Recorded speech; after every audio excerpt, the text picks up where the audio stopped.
Queridos hermanos, vamos a leer hoy el libro de Deuteronomio, capítulo 26.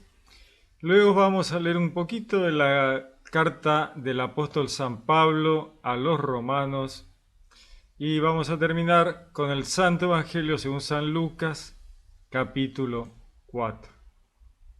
Así que vamos a ver un poco Deuteronomio, capítulo 26. ¿Qué nos dice?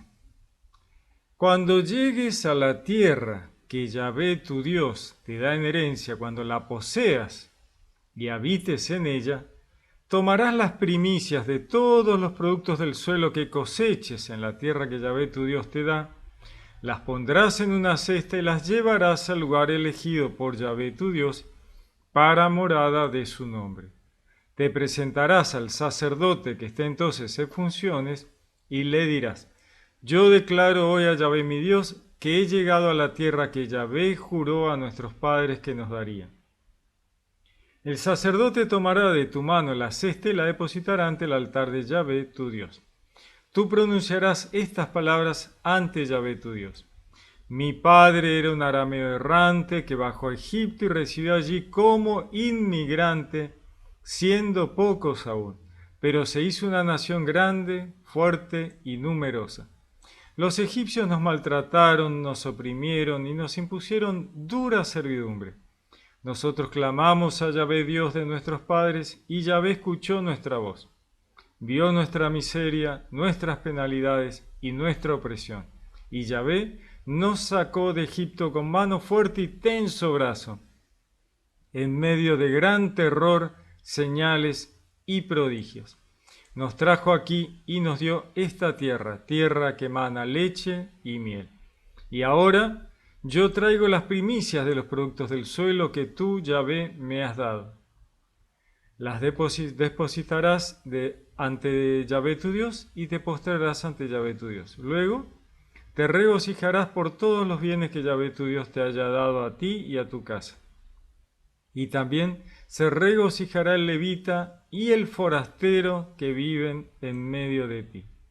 El tercer año, el año del diezmo, cuando hayas acabado de apartar el diezmo de toda tu cosecha y se lo hayas dado al levita, al forastero, a la viuda y al huérfano, para que coman de ello en tus ciudades hasta saciarse, dirás en presencia de Yahvé tu Dios: he retirado de mi casa lo que era sagrado, se lo he dado al levita, al forastero, al huérfano y a la viuda, según todos los mandamientos que me has dado, sin traspasar ninguno de tus mandamientos ni olvidarlos. Nada de ello he comido estando en duelo, nada he retirado hallándome impuro, nada he ofrecido muerto. He escuchado la voz de Yahvé mi Dios y he obrado conforme a todo lo que me has mandado.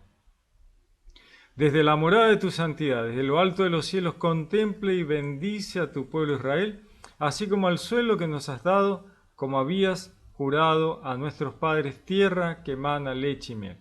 Yahvé tu Dios te manda hoy practicar estos preceptos y estas normas. Las guardarás y las practicarás con todo tu corazón y toda tu alma. Has hecho decir a Yahvé que Él era tu Dios. Tú seguirás sus caminos, observarás sus preceptos, sus mandamientos y sus normas, escucharás su voz. Y Yahvé te ha hecho decir hoy que serás su pueblo propio como Él te ha dicho. Tú deberás guardar todos sus mandamientos. Él te elevará en honor, renombre y gloria por encima de todas las naciones que hizo. Serás un pueblo consagrado a Yahvé tu Dios como Él te ha dicho. Palabra de Dios. Bien, vamos a ver un poco, ¿no? Esta ley que le está dando Dios a través de Moisés al pueblo, les dicen, ¿no? Cuando llegues a la tierra que Yahvé tu Dios te da en herencia, o sea, le está hablando al pueblo hebreo, ¿no? Al pueblo hebreo que ha salido de Egipto, que ha estado en la conquista de la tierra prometida, y entonces le dice: mira, cuando llegues a la tierra que Yahvé tu Dios te da en herencia, o sea, la tierra prometida para los descendientes de Abraham, cuando la poseas y habites en ella, o sea, lograste capturarla, lograste erradicar a la tremenda, terribles tribus que estaban ahí, que eran idólatras, que hacían sacrificios humanos, o sea, todo lo que Dios les dijo, mire, erradiquen a esta gente de acá. Bueno, cuando logres tomar posesión de esa tierra prometida y habites en ella, y ya hayas plantado y estés cosechando por primera vez, tomarás las primicias, o sea, aquello primero que salga de tus cosechas, ¿no? Lo pondrás en una cesta y la vas a llevar al lugar elegido por Yahvé, por Dios, como templo, como lugar donde estaría el sacerdote. Te presentarás al sacerdote, dice, o sea, los hebreos tenían que agarrar esta primera cosecha, estas primeras cosas, ¿no? Lo primer producto de la tierra, de ese lugar que habían logrado conquistar, que era la tierra prometida, y iban a llevar un poco de cada cosa a el templo, al lugar donde estuviera el sacerdote, y se la presentarían al sacerdote, ¿no? Dice, te presentarás al sacerdote que esté entonces en funciones en ese momento y le dirás, yo declaro hoy a Yahvé mi Dios que he llegado a la tierra que Yahvé juró por nuestros padres que nos daría, ¿no? El hebreo está diciendo, miren, yo vengo a dar testimonio que he logrado capturar mi parte, he logrado conquistar ese lugar que Dios me prometió, he podido ubicar mi casa ahí, he logrado plantar y he conseguido al fin mi primera cosecha. Entonces vengo a dar testimonio al templo, al lugar que está el sacerdote, y doy testimonio de que todo se ha cumplido y acá está un poquito de mi primer producto, ¿no? Dice, el sacerdote tomará de tu mano la cesta y la depositará ante el altar de Yahvé, tu Dios. Y tú pronunciarás estas palabras ante Dios. Y las palabras que vienen ahora es este rezo tan conocido de los hebreos, que es un resumen de la historia de Abraham, ¿no? El arameo errante que bajó a Egipto, residió allí como inmigrante. Muy interesante el tratamiento que le hace recordar a los hebreos Dios acerca de Abraham, ¿no? Bajó a Egipto y residió allí como inmigrante, siendo poquitos, entraron poquitos, la familia de Abraham, recordemos, ¿no? Poquitos. Dice, pero se hizo una nación grande y numerosa, ¿no? Luego dice, los egipcios nos maltrataron, nos oprimieron, nos impusieron dura servidumbre, ¿no? Acá hay un resumen de toda la época de Egipto y la salida de Egipto, ¿no? Dice, ¿no? Y Yahvé nos sacó de Egipto con mano fuerte y tenso brazo en medio de gran terror, señales y prodigios, ¿no? O sea, esta salida de los hebreos de Egipto no es una salida tranquilita como a veces lo vemos en las películas, ¿no? Salen todos repaz y amor, salen todos buenitos. No, salen, en la Biblia dice, con brazo alzado, y acá nos vuelve a recordar lo mismo, ¿no? Con fuerte y tenso brazo en medio de gran terror. Y los egipcios le piden por favor que se vayan, le dan oro, le dan cosas, le dan de todo, porque estaban aterrorizados, ¿no? Dios sale con fuerte brazo de Egipto, ¿no? Y el día que sale el pueblo hebreo de Egipto, sale el ejército de Dios, o sea, ningún paz y amor, y no salen tranquilitos y todos buenitos, y no, sale bravo el asunto de Egipto, ¿no? Y al punto que toda la gente le da de todo, le dan todas riquezas, todo. Se vació Egipto, ¿no? Lo vaciaron a Egipto en ese momento, con tal de que se fueran. Y junto con los hebreos salieron todos los sirvientes, todos los esclavos, todos los que aprovecharon la volada para rajar de Egipto y de la opresión de los egipcios. Así que cuando salen los hebreos, con ellos salen todos los sirvientes que se apiolaron, que podían aprovechar la volada para rajar. Así que Egipto queda en la lona, diríamos, ¿no? O sea, sin riquezas, sin sirvientes, ¿no? Aterrorizados, esa es la sensación, ¿no? Aterrorizados, habían muerto, habían tenido las plagas, habían muerto los primogénitos, o sea, no podían más, ¿no? Así sale el pueblo hebreo. Este es un resumen, ¿no? Una oración de un resumen para que los hebreos tengan en mente las grandes cosas que Dios ha hecho por ellos y cómo los ha sacado de de Egipto y cómo los llevó a la tierra prometida. Una tierra, dice, que emana leche y miel, ¿no? O sea, la promesa de Dios se cumple y acá cada hebreo tiene que ir a dar testimonio de que la promesa de Dios fue cierta, fue verdadera y se cumplió, ¿no? Que no fue un mito, ¿no? No, se cumplió. Y esto no solo es para ellos, sino que luego, estén donde estén, ellos recitan esto. Y esto se transforma en una historia contada también hacia afuera, hacia la gentilidad, aquellos que no son judíos, con lo cual llevan la historia de los hebreos, del poder del Dios de los hebreos, a la gente de afuera, ¿no?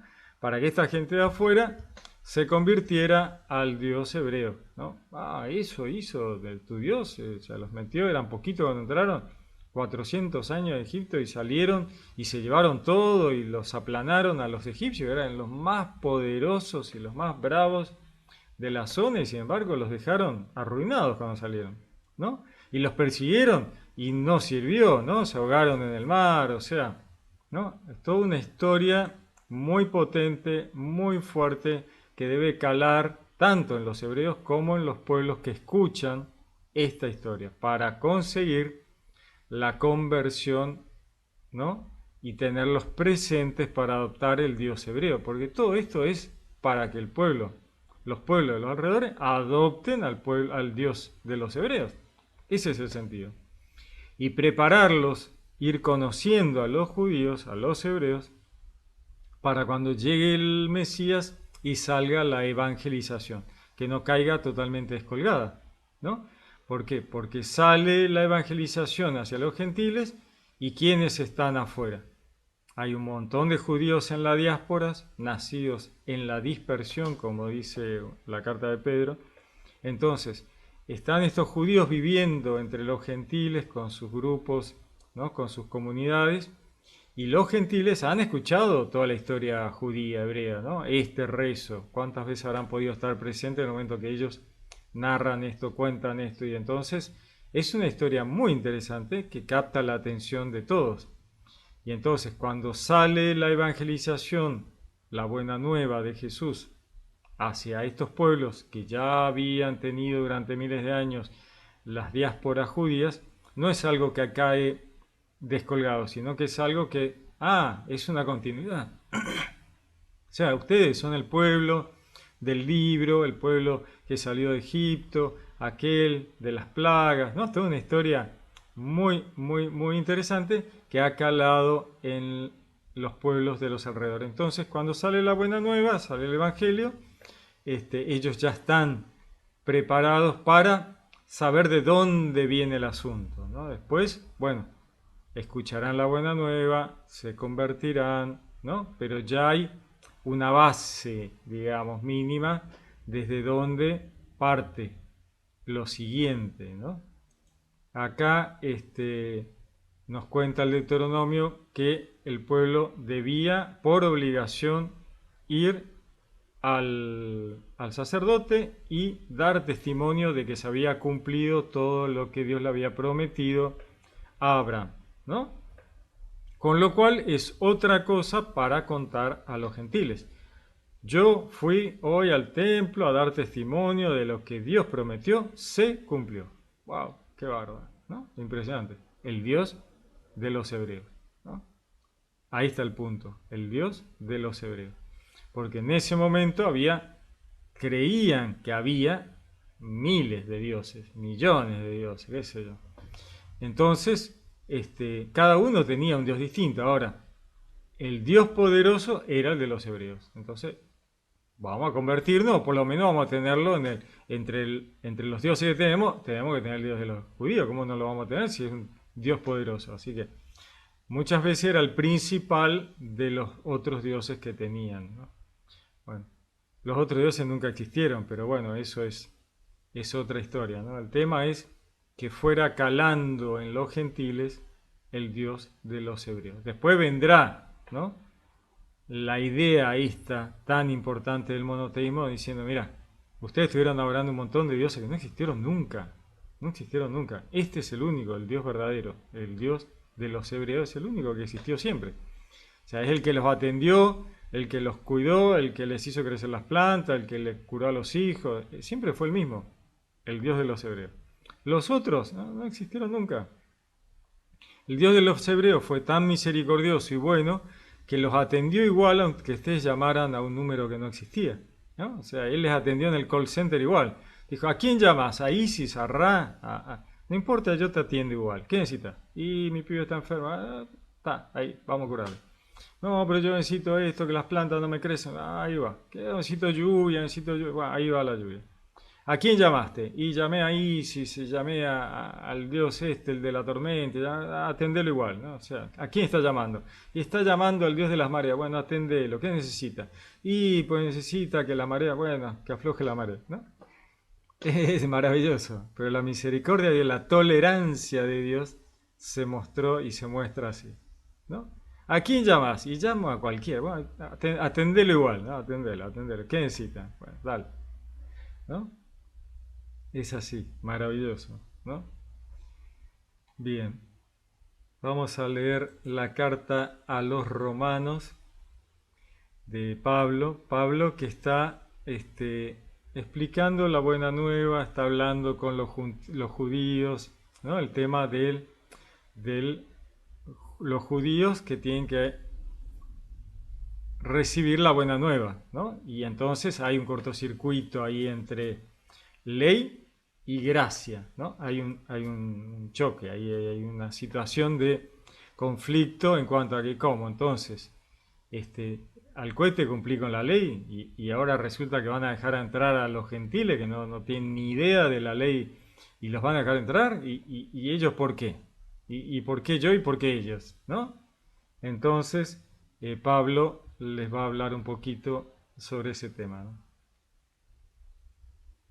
Dice, porque pronto y perfectamente cumplirá el Señor su palabra sobre la tierra. Y como predijo Isaías, si el Señor de los ejércitos no nos dejara una descendencia, como Sodoma hubiéramos venido a ser y semejantes a Gomorra. ¿Qué diremos, pues? ¿Que los gentiles que no buscaban la justicia han hallado la justicia de la fe? Mientras Israel, buscando una ley de justicia, no llegó a cumplir la ley. ¿Por qué? Porque la buscaba no en la fe, sino en las obras.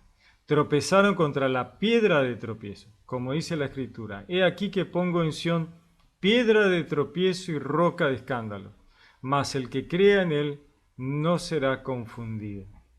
Hermanos, anhelo de mi corazón y mi oración a Dios en favor de ellos es que se salven, ¿no? O sea, los judíos, ¿no? Acá viene el tema, ¿no? Los judíos dicen, ¿cómo? ¿Cumplí con la ley? La ley es tan complicada que me cuesta llegar a poder cumplir la ley. Y los gentiles se salvan por la gracia y la fe. ¿Por qué? Entonces Pablo está diciendo, el pueblo hebreo recibió la ley porque era necesaria y era fundamental, ¿no? Y ahora, ¿es que acaso estuvo mal la ley? No, la ley estuvo bien. La ley estuvo bien y era necesaria, era fundamental para subir escalones espirituales y para preparar el camino de la llegada de la gracia y la fe. Ahora, es que acaso dice, ¿no? Se llegaron a confundir, el pueblo hebreo llegó a confundirse en cuanto a que, ¿acaso es más importante cumplir los detalles de la ley que hacer lo bueno y lo correcto? Ahí viene el punto, ¿no? Dice, mientras Israel buscando una ley de justicia no llegó a cumplir la ley, ¿no? ¿Por qué? Porque cuando se enfrascaron y se esclavizaron a los detalles de la ley, perdieron de vista el fondo de la ley. ¿Cuál era el fondo de la ley? El amor al prójimo, ni más ni menos, ¿no? Pero ellos se aferraron a los detalles, a cuántos hilos, a cómo lavarse las manos, a cómo comer, a qué comer, ¿no? Y detalles y detalles y detalles y detalles. Pero esas cosas lo único que eran una necesidad de elevarlos y alejarlos de los paganos, ¿no? Elevarlos espiritualmente y alejarlos de las cosas malas que hacían los paganos. Y el pueblo hebreo, en vez de comprender el motivo de ser de la ley, se aferraron a ella, al sábado, se aferraron a lo ritual, ¿no? Al ritualismo. Tengo que hacer esto, tengo que hacer aquello, tengo que hacer lo otro, y después no importa si soy bueno. Y ahí viene el problema. No importa que seas bueno, no, sí importa que seas bueno. Es más importante que seas bueno a que cumplas los detalles de la ley. Entonces ahí es donde viene el drama de ¿vale la pena seguir con la ley? A esta altura ya no. ¿Por qué? Porque el cristianismo perfecciona, el amor al prójimo perfecciona la ley al extremo que ya deja de ser necesaria. Porque empezás a cumplir los detalles de la ley y te tira para abajo. Y dejas de cumplir con lo más importante, que es la acción correcta del amor al prójimo, ¿no? Entonces termina siendo piedra de tropiezo, ¿no? Esto, ¿no? Porque la buscaban no en la fe, sino en las obras. Ahí está el drama, ¿no? La buscaban la ley, buscaban la justicia de Dios, no en la fe, no en la acción correcta, en el mantenerse firmes en la acción correcta, en lo que Dios quería, sino en las obras, en el detalle de la ley. Hago esto, cumplo aquello, me he visto así, hago así. O sea, un montón de cosas que muy terrenales, ¿no? Tienen sentido. Tenían sentido en función de avanzar espiritualmente y preparar al pueblo para la llegada del Mesías y alejarlos de las malas cosas que hacían los paganos.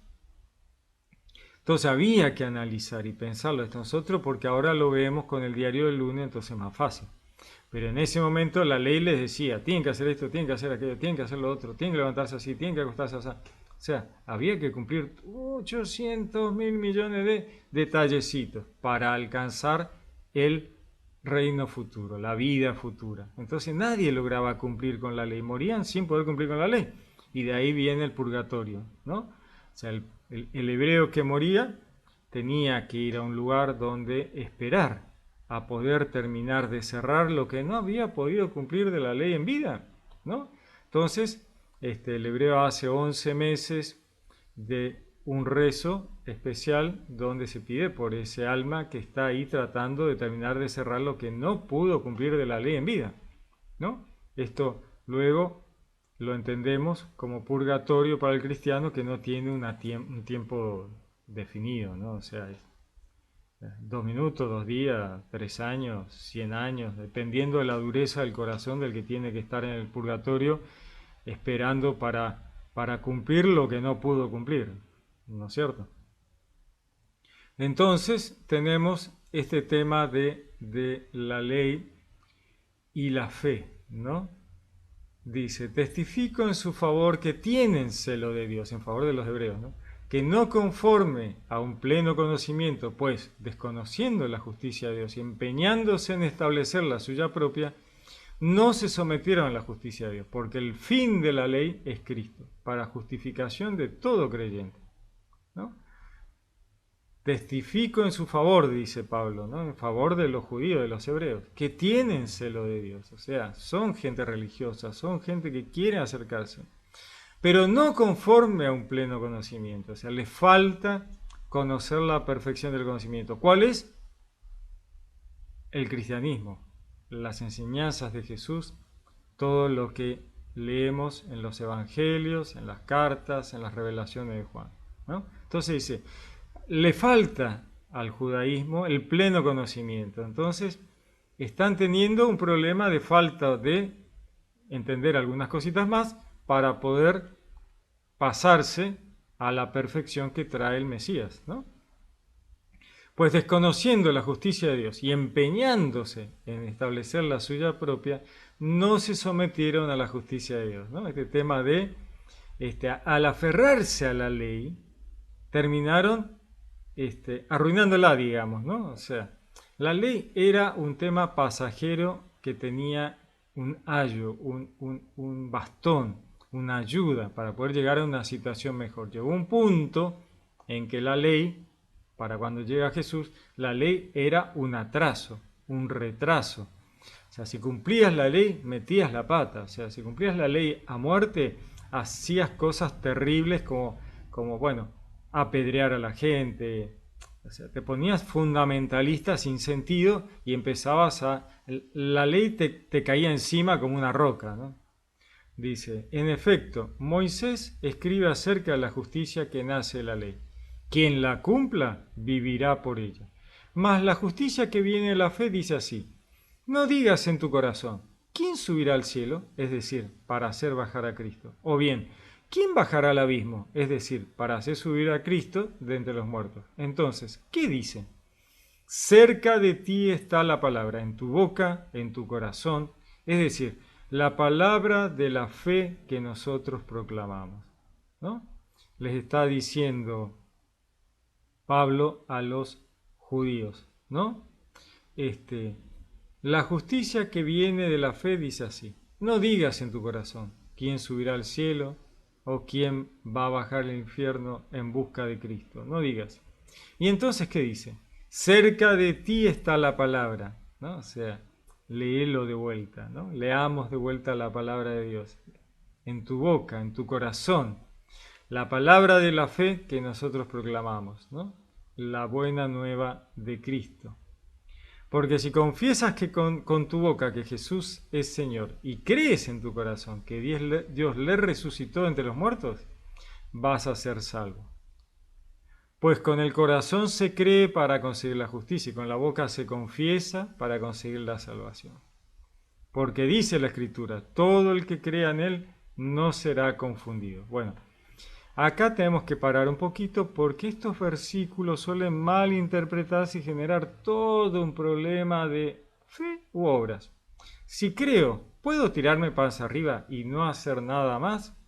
Y hay mucha gente que lo piensa así. Leen esto y dicen, no, yo creo, yo tengo fe, ya está. ¿Tengo que ser bueno? No, acá no dice, no tengo que ser bueno. Es con creer y decir que Jesús es el Señor y ya está, listo, ¿no? Ya está. No tengo que hacer más nada. No. 3 versículos no pueden generar una doctrina nueva y tirar a la basura toda la Biblia. Eso no puede ser. Lo que nos está diciendo acá Pablo es, en el momento en que creemos en nuestro corazón en Jesús, creemos que las enseñanzas de Jesús son ciertas, creemos que lo que Jesús está diciendo es verdad, porque no podemos creer en Jesús sin creer en sus enseñanzas, si no estamos disociados, ¿no? Tenemos doble personalidad, ¿qué pasó? ¿Podemos creer en Jesús y no creer que lo que dijo es cierto? Me parece que no, ¿no? Entonces, un paquete, es un combo. Cuando vos crees en Jesús realmente, que Dios lo resucitó y vos crees que Jesús es Dios, es parte de la Trinidad y que es el Verbo encarnado, ¿no es cierto? Entonces tenés que validar y tenés que estar seguro que todo lo que Jesús dice y enseña es cierto y tenés que firmar abajo. Si no, no estás bien, ¿no? O sea, ¿qué tenés? Doble personalidad, estás disociado. Bueno, entonces, creer en Jesús, aceptarlo en el corazón y decir, ¿no? Conscientemente que Jesús es Dios, que Jesús es el Señor y que Jesús realmente es la salvación, entonces estás aceptando que todo lo que Jesús dijo es verdad y que es lo que hay que hacer. Y ahí vienen las obras, las buenas obras que tenés que hacer para demostrar que estás diciendo que es verdad lo que decís al decir que crees en Jesús. No se puede una cosa sin otra. Pues si no, yo creo en Jesús, yo creo en Jesús. Vamos a hacer buenas obras. No, entonces no crees en Jesús. No, sí creo, vamos a hacer buenas obras. ¿Qué pasa? Entonces no crees. No, sí creo. No crees. Si creyeras de verdad, harías buenas obras y comprenderías que sin buenas obras no vas a entrar. Si no haces, no, pero acá dice que consigo la salvación solo con confesar. Pero entonces vos no entendiste nada, porque estás confesando algo que en realidad no crees, y estás diciendo que crees en algo que realmente no crees. Jesús dijo, ¿no? Cuando, porque tuve hambre y me diste de comer, tuve sed, me diste de beber, entonces vos crees en eso. Y sí, y lo haces, ¿para qué? Entonces no crees.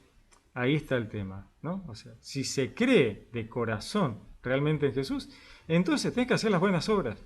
Y son las buenas obras las que consiguen la salvación. No hay salvación sin buenas obras, ¿no? Porque los demonios también creen y tiemblan. Pero son demonios, no van a alcanzar la salvación. Entonces, ¿qué pasa? Sin buenas obras no hay salvación. Ahora, no confundamos buenas obras, obras de acción correcta, obras de amor al prójimo, con obras de la ley mosaica. Son dos cosas totalmente distintas, aunque muchas veces coincidan. Muchas veces coinciden. Pero no es cumplo la ley mosaica a rajatabla y entonces me salvo. No, porque puedes cumplir la ley mosaica a rajatabla, apedrear un montón de gente al cohete y no entrar. Porque no estás obrando con amor al prójimo, ¿no? Entonces, las obras tienen que ser de amor al prójimo, lo que Jesús dijo, porque se supone que estás creyendo lo que Dios dijo, lo que Jesús dijo. Y entonces, al creer en tu corazón, al decir, yo creo en Dios, creo en Jesús, creo que Jesús es la salvación, entonces obro en consecuencia. Fe es eso, creer y obrar en consecuencia a través del tiempo. Si crees y no obras, entonces no tiene sentido, o sea, no hay fe. ¿Qué fe? ¿De qué me hablas? Por mis obras te voy a mostrar mi fe, dice la palabra, ¿no? Muéstrame tu fe, que yo te voy a mostrar mis obras, ¿no? La fe sin obras está muerta, dice la palabra, ¿no? Entonces, no podemos agarrar 3 versículos y hacer una doctrina que va contra toda la Biblia, ¿no? Pensemos un poquito. Dice, pues todo el que invoque el nombre del Señor se salvará, pero ¿cómo invocarán a aquel en quien no han creído? ¿Cómo creerán en aquel a quien no han oído? ¿Cómo irán sin que se les predique? ¿No? Pablo está diciendo, queremos que todos se salven. Para que todo el mundo se salve, aquellos que no han oído nunca de Cristo, ¿cómo se van a salvar? ¿Van a convertir su corazón? ¿Van a orar correctamente según las enseñanzas de Jesús? Si nunca escucharon de Jesús, hay que llevarles la buena nueva. ¿Y cómo? Hay que moverse, hay que salir, hay que caminar, hay que irse de misionero a todos lados y llevar la palabra para que puedan escuchar, para que puedan conocer y de esa manera convertirse, de esa manera obrar correctamente, hacer las enseñanzas de Jesús, amar al prójimo, ¿no? Dice, ¿y cómo predicarán si no son enviados? Como dice la Escritura, cuán hermosos los pies de los que anuncian el bien. Pero no todos obedecieron a la buena nueva, porque Isaías dice, Señor, ¿quién ha creído en nuestra predicación? Por tanto, la fe viene de la predicación, y la predicación por la palabra de Cristo. Y pregunto yo, ¿es que no han oído? Cierto que sí, por toda la tierra se han difundido su voz y hasta los confines de la tierra sus palabras. Está hablando de la tierra ahí alrededor de Judá, ¿no? O sea, están hablando de esa tierra cortita, de ese lugar chiquito, todavía no se ha extendido la palabra de Dios al resto del mundo. Acá Pablo está hablando de este lugar chiquito, ¿no? ¿Por qué los judíos no están creyendo? Si se les explicó, se les habló a los que estaban ahí, ¿no? ¿No? Dice, ¿es que no han oído? Cierto que sí, por toda la tierra hebrea, judía, se ha difundido su voz hasta los confines de la tierra sus palabras de ese lugar, ¿no? Pero pregunto, ¿es que Israel no comprendió? Moisés es el primero en decir, os volveré celosos de una que no es nación, contra una nación estúpida os enfureceré. Está hablando de los gentiles, ¿no? Dice, ¿es que Israel no comprendió? Entonces Moisés dice, os volveré celosos de una que no es nación, en la gentilidad, ¿no?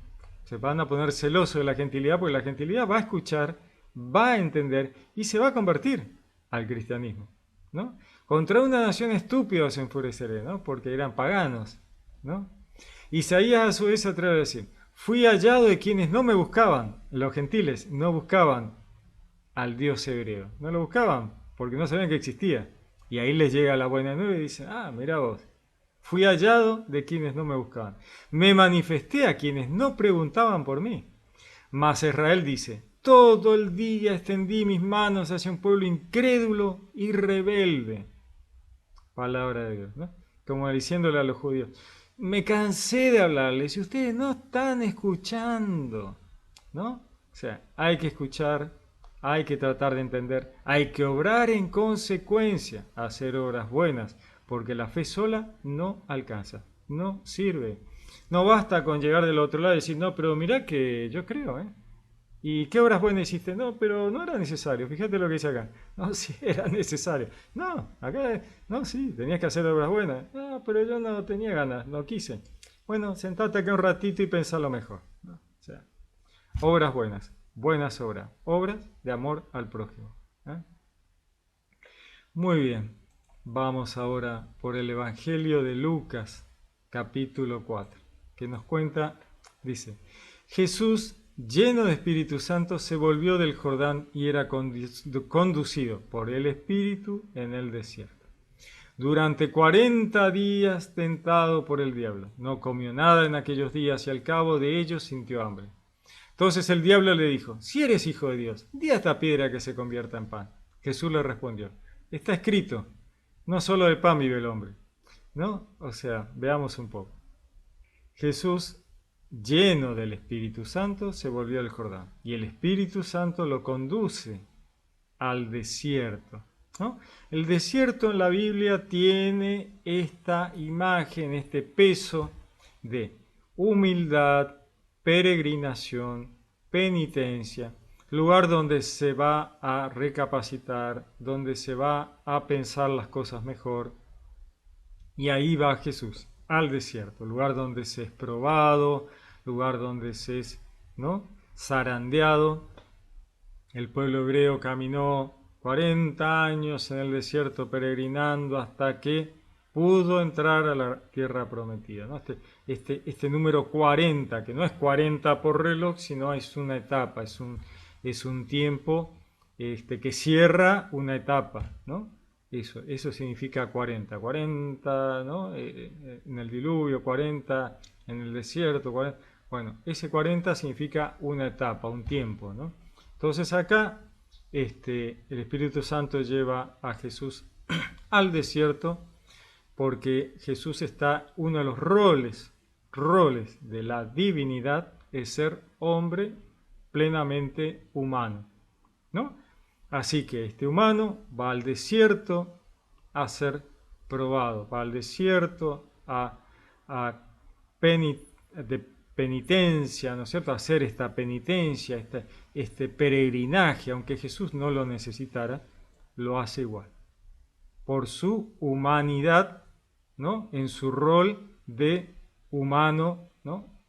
Jesús, que es el verbo, ¿no?, que es la palabra de Dios por la que todo ha sido manifestado, baja, se encarna como humano, y aquí está en este rol de la divinidad en la historia de la salvación, el cual va al desierto, ¿no?, durante 40 días tentado por el diablo.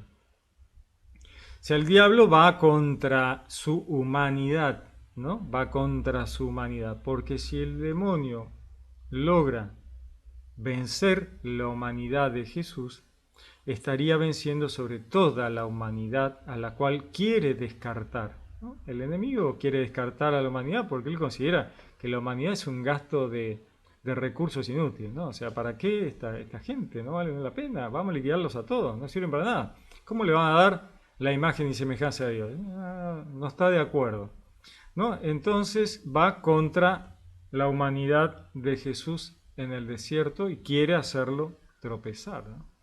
Así que está Jesús allí ayunando, dice. No comió nada en aquellos días y al cabo de ellos sintió hambre, su humanidad, ¿no? Su humanidad. Entonces el diablo le dijo, si eres hijo de Dios, di a esta piedra que se convierta en pan, ¿no? Como haciéndolo tropezar. Deja de ser humano, mostrate como Dios, ¿no? Abandona el rol humano de salvación de la humanidad, claudicá, entregate a lo terrenal y transforma mágicamente las piedras en pan.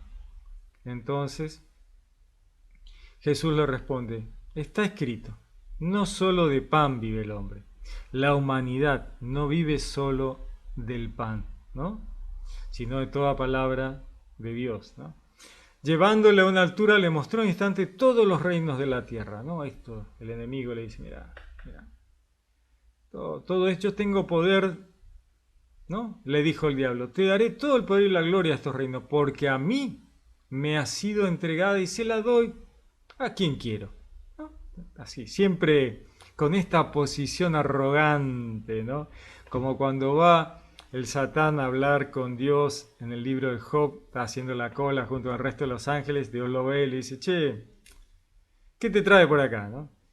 Y el Satán le dice, vengo de ver la tierra y pasearme por ella, ¿no? Como diciendo, yo me paseo por mis dominios, ¿no? Bueno, acá es esa misma arrogancia, ¿no? A mí me ha sido entregada y se la doy a quien quiero, yo hago lo que quiero con los reinos de la tierra. Y te los puedo dar si me adoras a mí, ¿no? Como para hacerlo caer y transformarlo en parte de sus legiones. A Jesús, ¿no? O sea, la arrogancia y la locura de este ser es una cosa sin límites, sin límites. Lo que quiere es hacer tropezar la humanidad de Jesús, hacerlo caer de cualquier forma, como dé lugar, ¿no?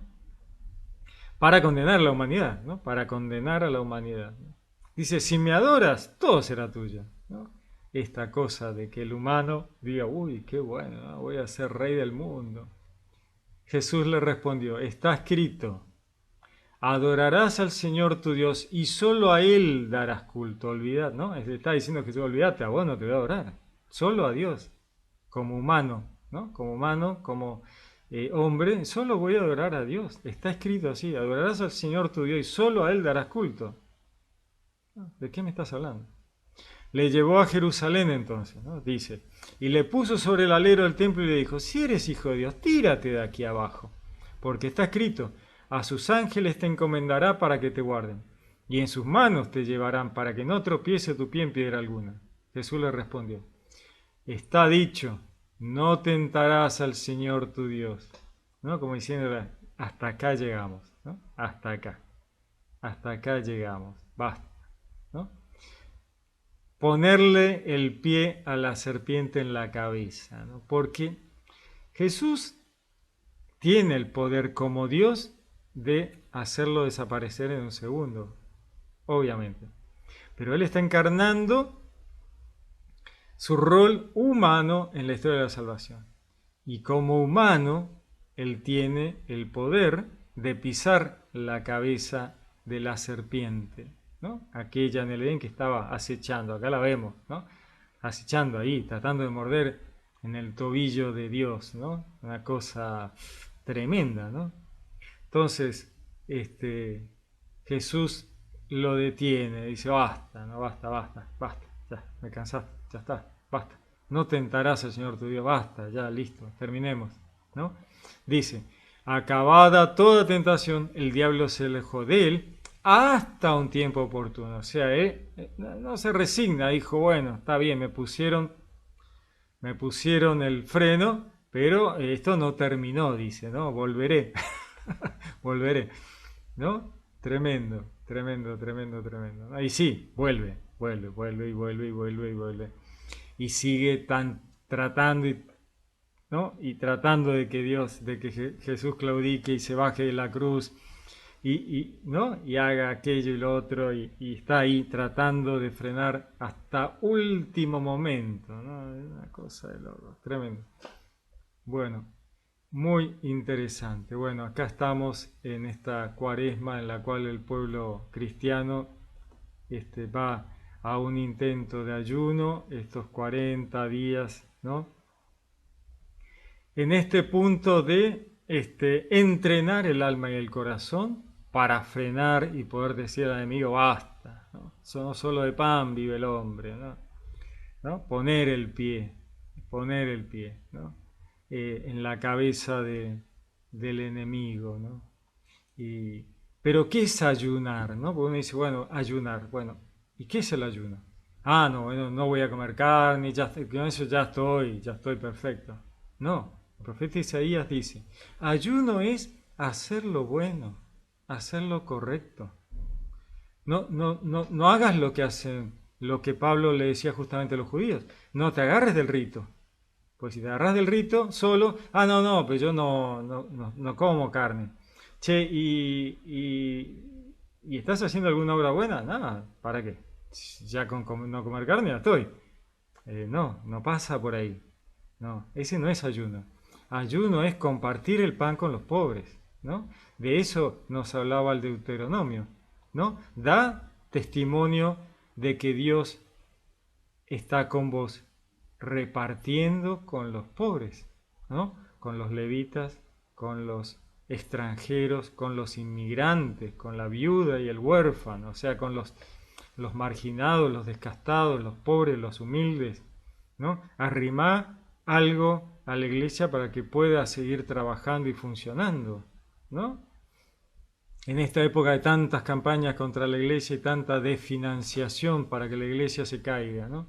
O sea, hay que dar una mano, hay que ayudar al pobre y al humilde.